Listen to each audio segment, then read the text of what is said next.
e não fugir, não ter a fuga como opção em nossa vida. Não sermos como Jonas, que tinha fuga como opção. Mas Neemias não tinha.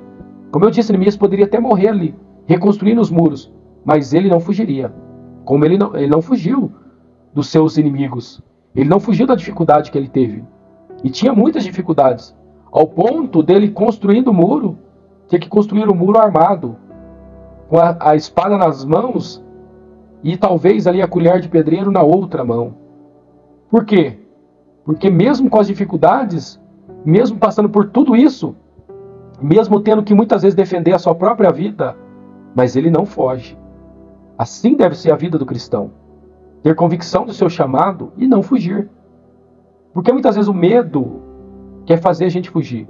As dificuldades, a falta de esperança. Muitas vezes nós vemos situações em nossa vida que talvez, aparentemente para nós, não tem solução. Como Israel, quando Israel sai do Egito, Israel chega perto do Mar Vermelho, Israel vê à frente o Mar Vermelho e atrás Israel vê o exército de Faraó vindo. Então a situação de Israel, atrás seus inimigos, na frente o mar. Mas é tão interessante que Deus diz a Moisés: Moisés, diga ao povo que marche. Não é para fugir, Moisés, mas é para marchar, é para continuar, é para seguir em frente, é para avançar. Não é para fugir. Diga ao povo que marche, continue caminhando. E é tão interessante também quando eu paro para analisar a vida de Davi. Davi também tinha tudo para fugir. Davi, quando ele estava lá no pasto cuidando das ovelhas do seu pai, ele estava trabalhando para o seu pai, e mesmo desprezado pelo seu pai, mesmo desprezado pelos seus irmãos, mas Davi estava trabalhando, cuidando das ovelhas do seu pai. E lá no pasto, Davi teve experiência com Deus, 2 experiências com Deus. Primeiro foi com o leão. O leão vem até Davi para roubar uma ovelha de Davi, e até matar Davi também. Mas a Bíblia diz que Davi enfrenta o leão e mata o leão. Davi teria tudo para fugir.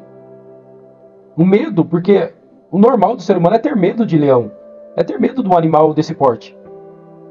Então o normal de Davi era ter medo. E eu creio que ele teve medo. Mas o medo não fez ele fugir. Na verdade, mesmo com medo, ele avançou. Porque ele sabia que ele não lutava com as armas dele.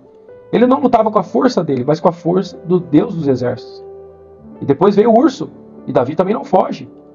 Então Davi mostra ali para mim que fugir não era opção na vida dele. Por isso que Deus escolhe Davi para o reinado. Porque Deus sabia também que Davi, mesmo com as dificuldades que tivessem, Davi não ia fugir. Ele ia continuar perseverante. Ele ia continuar firme no propósito. Você vê que Deus dá teste para a gente.